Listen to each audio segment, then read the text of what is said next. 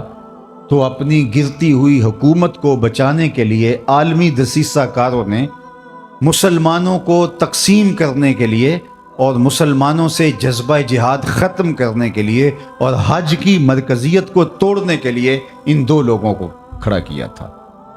اس کو ٹاسک دیا جہاد ختم کرنے کا مرزا قادیانی کو، اور بہاؤاللہ کو جو ٹاسک دیا وہ تھا حج کے اجتماع کو متاثر کرنے کا، اور اس نے ایک ماڈل تیار کر لیا اور جگہ جگہ تیار کر کے رکھوائے، اتنی دور حج کرنے کے لیے جاتے ہو یہیں گھوم لو۔ اور یہ خود کہتا ہے کہ میں نے جہاد کی ممانعت پر، ترک پر اتنا لکھا ہے کہ اگر اس کو جمع کرنا ممکن ہو تو 50 الماریاں کتابوں سے، پمفلٹوں سے بھر جائیں جو میں نے جہاد کے خلاف لکھا ہے اور اطراف و اکناف عالم میں پھیلایا ہے۔ تو اس کو ٹاسک دیا گیا تھا کہ مسلمان کے سینے سے جہاد کو ختم کیا جائے، چونکہ انگریز نے حکومت چھینی تھی مسلمانوں سے۔ ہندو تو پہلے بھی غلام تھے، اب وہ ان کے غلام ہو گئے، انہیں ہندوؤں سے ڈر نہیں تھا، انہیں ڈر تھا مسلمانوں سے۔ فروغ آدم خاکی سے انجم سہمے جاتے ہیں کہ یہ ٹوٹا ہوا تارا مہ کامل نہ بن جائے۔ اس لیے وہ قوت جسے جہاد کہتے ہیں اس کو ختم کرنے کے لیے مرزا غلام محمد قادیانی کو کھڑا کیا گیا، اور اس کی جتنی بھی تحریرات ہیں آپ پڑھ کے دیکھیں تو اس میں اس نے جہاد کے خلاف بات کی ہے کہ یہ نہیں ہونا چاہیے، یہ قلم کا زمانہ ہے، جہاد کا زمانہ نہیں ہے۔ اگرچہ امت مسلمہ نے اس کو مسترد کر دیا اور وہ بدترین موت مر گیا، لیکن چونکہ جنہوں نے کھڑا کیا تھا وہ تو آج بھی ان کی سرپرستی کر رہے ہیں، لہٰذا ان کے ماننے والے آج بھی موجود ہیں۔ اس دور کے اشرافیہ نے مانا تھا، کیونکہ تاج برطانیہ کے زیر سایہ یہ پودا کاشت کیا گیا تھا اور ان لوگوں کو اس کے سائے میں لا کے بٹھایا گیا تھا، تو اس دور کے اشرافیہ نے مانا تھا اور اس کو اپنا معاذ اللہ پیغمبر کہا تھا، اور آج بھی مغرب دھڑا دھڑ ان کو ویزے دیتا ہے، جبکہ آج ان ممالک کا ویزا لینا کار دارت، لیکن ان کو 1 سیکنڈ میں ویزا مل جاتا ہے، اور وہ اس لیے کہ ان کے سرپرست جو ہے وہ ان کو جو ہے وہ راستہ دیتے ہیں اور ان کو حفاظتوں کا حصار دیتے ہیں اور ان کو تکریم دیتے ہیں۔ اس لیے آج بھی پاکستان کے اندر 1 سال میں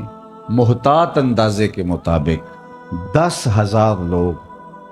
1 سال میں بیرون ملک جانے کے لیے اپنے آپ کو مرزائی لکھ رہے ہیں، اور مرزائی لکھنے کا مطلب مرزائی ہو جانا ہے۔ اگر کوئی شخص کہتا ہے کہ چلو کوئی بات نہیں میں اوپر سے لکھ رہا ہوں، شریعت کے حکام ظاہر پہ ہوتے ہیں، وہ مرزائی ہو جاتا ہے۔ اور ہمارے قریب ایک واقعہ ہوا کہ ایک شخص نے بیرون ملک جانے کے لیے کاغذ بھرے اور اس کے اوپر مرزائی لکھا، لیکن ابھی جا نہیں سکا تھا، وہ بدبخت کہ موت کی گھاٹ اتر گیا اور اللہ کی گرفت میں آ گیا۔ تو اس کے خاندان والوں نے کہا کہ چونکہ یہ تو ایک طریقہ تھا باہر جانے کا، اسے مسلمانوں کے قبرستان میں دفن کر دیا گیا، لیکن پھر بعد میں مسلمانوں کے احتجاج کی وجہ سے اس کو اکھاڑ کر کے مسلمانوں کے قبرستان سے نکالا۔ تو یہ بات ذہن میں رکھیے گا کہ یہ خود کاشتہ پودا نہیں ہے، بلکہ یہ یہودیت کا کاشت کیا ہوا پودا ہے۔ اس لیے علامہ اقبال نے کہا تھا کہ مرزائیت یہودیت کا چربہ ہے، اور کسی نے کہا تھا کہ یہ اسلام کے بھی دشمن ہیں اور پاکستان کے بھی دشمن، اور انہوں نے ہمیشہ اسلام کو نقصان پہنچایا اور انہوں نے ہمیشہ پاکستان کو نقصان پہنچایا۔ لیکن دنیا کی تاریخ کا یہ انوکھا باب ہے کہ پاکستان کی نیشنل اسمبلی میں ان کو قانوناً پاکستان کے آئین اور دستور کے مطابق کافر ڈکلیئر کیا گیا، لہٰذا انہوں نے اس کو مانا نہیں، تسلیم نہیں کیا اور در بدری کی ٹھوکریں کھا رہے ہیں اور ذلیل و رسوا ہو رہے ہیں۔ لیکن یہ قانون باقی رہے گا، آئے دن چھیڑ چھاڑ کی جاتی ہے اور یہ کوشش کی جاتی ہے اور لوگوں کے دل میں ان کا جو ہے وہ ان کو مظلوم بنا کے پیش کیا جاتا ہے کہ یہ بھی تو اس ملک کے باسی ہیں، ان کو بھی حق ہونا چاہیے، اور یہ حکومت فیصلہ واپس لے لے کسی طرح سے یا اس کے اندر کوئی ترمیم کر لی جائے۔ لیکن میں کہتا ہوں کہ آسمان تو پھٹ سکتا ہے، زمین کے ٹکڑے تو ہو سکتے ہیں، چاند بے نور ہو سکتا ہے، سورج بے نور ہو سکتا ہے، لیکن مرزائی کل بھی کافر تھے، مرزائی آج بھی کافر ہیں اور مرزائی کل بھی کافر رہے۔ مرزائی کبھی بھی جو ہے وہ اس دائرے سے نہیں نکل سکتے، چونکہ جو حضور کے ختم نبوت کا منکر ہے وہ کافر ہے۔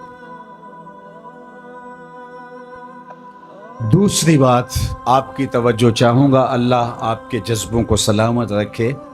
لیکن میں چاہوں گا کہ زیادہ سے زیادہ آپ اس مسئلے کو سننے کی کوشش کریں۔ نعروں کا ذوق آخر میں، بعد میں یا اس سے پہلے بھی میرا خیال آپ پورا کر چکے ہوں گے، بس میری گفتگو کی طرف آپ کی توجہ رہے۔ تو یہ جہاد کے خلاف ایک عملی تحریک تھی اور اس کی سرپرستی ان لوگوں نے کی جن کو جہاد سے خطرہ تھا، اور یہ وہی لوگ تھے جنہوں نے مسلمانوں سے حکومت چھینی تھی۔ پاکستان بننے کے بعد بھی انہوں نے پاکستان کو قبول نہیں کیا۔ آج بھی ربوے کے اندر جو قبریں ہیں، وہاں جو لوگ ان کے دفن ہوتے ہیں ان کو امانتاً دفن کیا جاتا ہے۔ وہ کہتے ہیں کہ پاکستان ٹوٹ جائے گا، ان کے عقائد میں یہ شامل ہے، اور ہم ان لاشوں کو اٹھا کے قادیان میں جا کے دفن کریں گے۔ جب پاکستان ایٹمی طاقت بنا تو پوری دنیا کے اوپر چراغاں کیا گیا، لیکن ربوے میں سوگ منایا گیا۔ اور جب پاکستان دو لخت ہوا، پاکستان جب ٹوٹا اور بنگلہ دیش اور پاکستان دو الگ حصوں میں بٹا، تو اس وقت قادیان میں چراغاں کیا گیا تھا، اور ان کا خیال تھا کہ پاکستان بھی عنقریب ٹوٹ جائے گا۔ لیکن میں بار بار کہہ چکا ہوں، مشکل وقت قوموں پہ آتے ہیں، آتے رہیں گے، ہمارے گھروں میں بھی آتے ہیں، خاندانوں میں بھی آتے ہیں، بستیوں شہروں میں بھی آتے ہیں، لیکن سن لیجئے، پاکستان ختم ہونے کے لیے نہیں، قیامت تک قائم رہنے کے لیے معرض وجود میں آیا۔ پاکستان مٹنے کے لیے نہیں بنا تھا۔ یہ سبز ہلالی پرچم قیامت تک فضاؤں میں جھولتا رہے گا، اور پاکستان کل بھی زندہ باد تھا، پاکستان آج بھی زندہ باد ہے، اور پاکستان کا نام روشن رہے گا۔ مشکل وقت گزر جائے گا انشاءاللہ، اور پھریرے پاکستان کی عظمتوں کے لہراتے رہے۔ تیسری بات، اور میری گفتگو اختتام کی طرف چلی جائے گی، کہ جہاد کے خاتمے کے لیے یہ سارا ڈرامہ رچایا گیا تھا۔ بہاؤاللہ کی جو تحریک تھی وہ حج کے خاتمے کے لیے وہ ڈرامہ رچایا گیا تھا، اور یہاں جہاد کے لیے، لیکن جہاد ختم ہونے والا نہیں ہے۔ میرے اور آپ کے آقا و مولا مخبر صادق، ہمارے ماں باپ ان پہ قربان، آپ نے کہا تھا جہاد قیامت تک جاری رہے گا، تھوڑے لوگ ہوں گے لیکن لڑتے رہیں گے، اور فرمایا اقصی کے دروازوں پر لوگ موجود رہیں گے جو جہاد کا پرچم اٹھائے رکھیں گے۔ اور آج اقصی کے دروازوں پر لڑنے والے غزہ کے ان مجاہدوں کو ہم سیلوٹ کرتے ہیں، سلام پیش کرتے ہیں کہ پوری دنیا نے ان کا ساتھ چھوڑ دیا، اور کفر اسرائیل کے ساتھ آ کے کھڑا ہو گیا۔ اپنے سرکاری جہاز میں بیٹھ کے بھی برطانیہ کا وزیر اعظم پہنچ سکتا تھا اسرائیل میں، لیکن اس نے ترجیح دی جنگی جہاز میں بیٹھ کر کے وہاں پہنچنے کی، اور اس نے عملاً بتایا بھی اور کہا بھی کہ میں اس لیے جنگی جہاز میں جا رہا ہوں اسرائیل، تاکہ ان کو میں بتا سکوں کہ ہم ہر طرح سے تمہارے ساتھ ہیں۔ لیکن 56-57 اسلامی ملکوں میں کوئی ایک بھی نہیں گیا جو غزہ کے یتیموں کے سر پہ ہاتھ رکھ سکے کہ ہم بھی تمہارے ساتھ ہیں۔ لیکن غزہ کے مجاہدوں، تمہیں سلام ہو، تمہیں آمنہ کا لال دیکھ رہا ہے۔ سنو، میرے حضور نے ارشاد فرمایا، والذی ارشاد فرمایا حضور نے کہ قرب قیامت میں جب دجال آئے گا،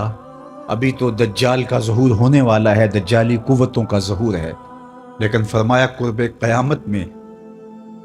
جب دجال آئے گا تو میرے غلام اس کے مقابلے میں نکلیں گے، حق کے راستے پہ اپنا سب کچھ کٹوانے کے لیے۔ سنو، صحاح کی روایت ہے، انی لعارف اسماءہم، میں اپنے ان غلاموں کو نام بنام جانتا ہوں، واسماء آبائہم، ان غلاموں کے ماں باپ کے ناموں کو بھی جانتا ہوں۔ کہانی ختم نہیں ہوئی، وَأَلْوَانَ خُيُولِهِمْ، جن سواریوں پر چڑھ کے جہاد کریں گے میں محمد ان سواریوں کے رنگوں کو بھی جانتا ہوں۔ کون سا غلام، کس کا بیٹا کس رنگ کی سواری پہ بیٹھ کے جہاد کرے گا، حضور فرمایا میں پہچانتا ہوں۔ غزہ والو تمہیں مبارک ہو، تجھے آمنہ کے لال پہچان رہے ہیں۔ زمانہ تمہیں چھوڑ دے، تمہیں پرواہ نہیں ہونی چاہیے، اس لیے کہ آمنہ کے لال تمہیں پہچانتے بھی ہیں، تمہیں جانتے بھی ہیں، اور جن سواریوں پہ تم جہاد کر رہے ہو ان سواریوں کے رنگوں کو بھی پہچانتے ہیں، اور یہ جہاد کبھی ختم نہیں ہوگا۔